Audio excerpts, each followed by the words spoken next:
Awit Gamer pinasok na din ang Battle Rap League. Reaksyon ni Sinyo sa pahayag ni Basilio tungkol sa posibleng laban nila. At Slack 1 nilinaw ang sulatan angle. So tara.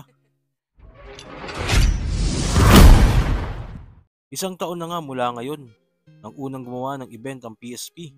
Naging kaabang-abang nga ang liga na ito dahil maraming ang mga nagbabalik na mga dating MCs at malalakas na matchup din talaga ang naikakasan nito. Ngayon nga ang paparating na December ay may magbubukas na namang bagong liga at ito nga ang PKP o Patay Kung Batay Battle Rap League. Sa pamumuno nga ito ni Awit Gamer.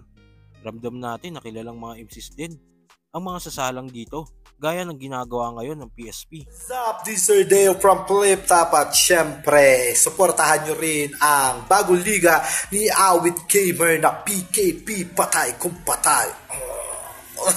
Syempre, kita-kita tayo dyan at syempre, suporta tayo ng malupit dyan. Okay, nga pala, dinimbitahan ko lahat sa paparating na battle ng Patay Kung Patay PKP nagaganapin ngayong December. Abangan nyo yan. Syempre maraming battle MCs ang makikita nyo magsasalpukan dyan syempre.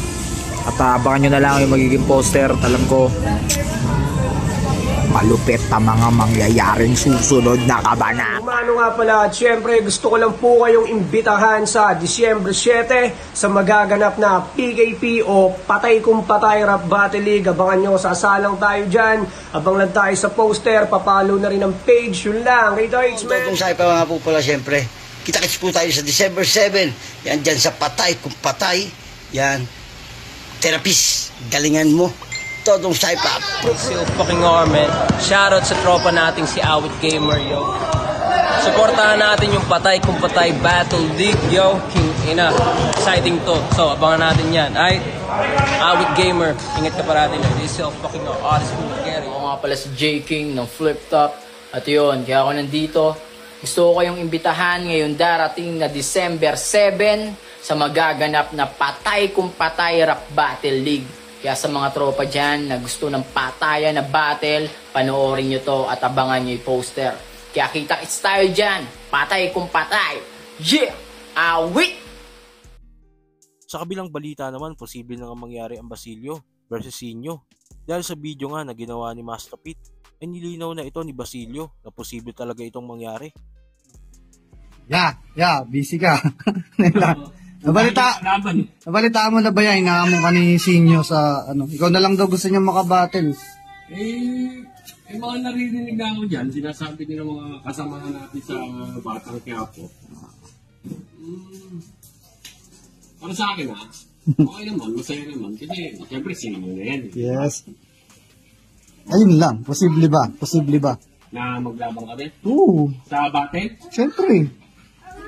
Para sa akin, kung ngayon niyo ako tatanungin, hindi pa talaga kasi busy pa ako sa taping, sa Batang Quiapo. Tsaka siyempre, malapit ang mag-eleksyon. Yes. Siguro after election. Yun Ito na.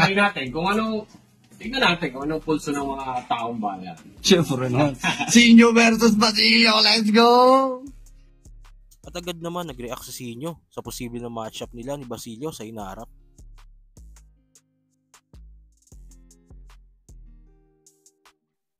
At sa uling balita, tila nalungkot nga si Slack 1 sa isang reaction video na ginawa sa laban nila ni Beatroom.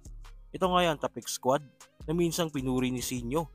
Ito nga ay dinepensa ni Slack ang angulo niya about sa pagsusulat ng 3GS sa kanya.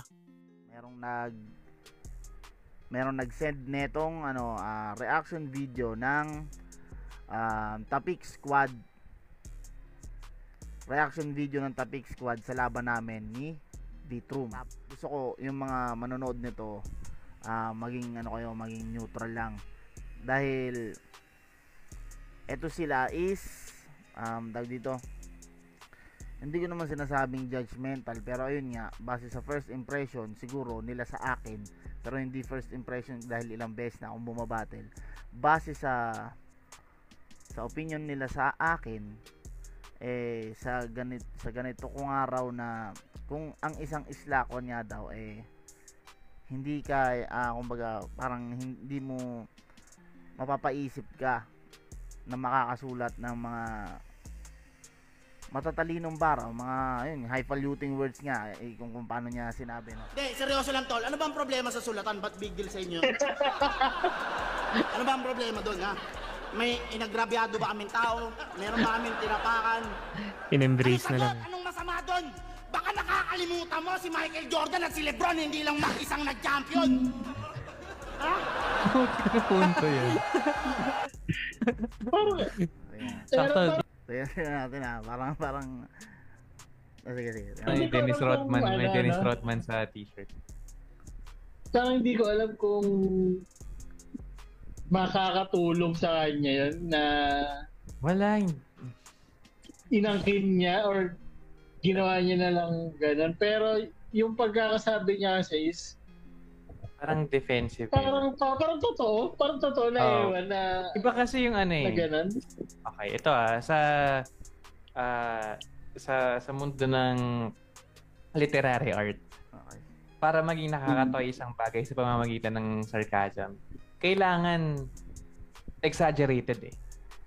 Hindi ka papereno. Kasi hindi alam ng tao ano ba, sinasarcastic niya lang ba kami, satire ba tong ginagawa niya. Pero kasi nung sinabi niya na ano bang problema niyo sa nagsusulatan? Malinaw na malinaw sa lahat ng MC, sa lahat ng gusto ko nga yung sinabi ni Batas eh.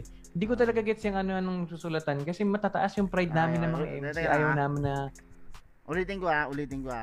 Sabi niya malinaw na malinaw. Sige. Hindi ko talaga gets yung malinaw sa lahat ng MC na ano bang problema niyo sa nagsusulatan? Malinaw na malinaw sa lahat ng MC, sa lahat ng gusto ko nga yung sinabi ni Batas eh. Hindi ko talaga gets yung anong susulatan kasi matataas yung pride namin ng mga MC. Ayaw namin na iba yung susulat para sa amin. Sulat namin yun eh, ganyan. Pero ngayon, sinasabi niya dito, hindi, normal yan dito. Ano bang problema niya? May naagrabyado ba kami? Okay. Tapos sinasabi pa niya na, si Jordan nga, tsaka si Lebron, di lang naman mag-isa yan eh.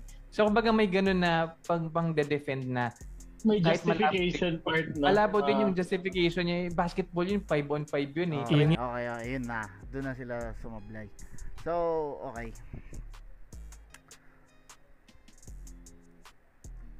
Ang ano ba to? D-list. Nagbe-base siya sa mundo ng ng literary art, literary devices, etc. Pag nasa streets ka, sir, dapat abot mo yung mga ganitong joke kasi sa bibig mo na nanggaling sir, respeto, D-list, the E-list, okay?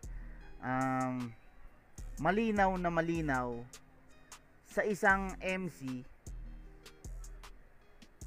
na mortal sin, di ba? Mortal sin yung pagpapasulat. So ngayon, kung alam po ninyo na mortal sin pala yon, bakit ako kaya magtatanong sa'yo na anong problema? So kayo ba, ano masasabi nyo sa pahayag ni Slack 1? At kung mangyari ang Sinyo versus Basilio, kanino kayo dito? Kung ano man sa loobin mo, comment lang sa baba na mapag-usapan natin yan. So yun lang. God bless.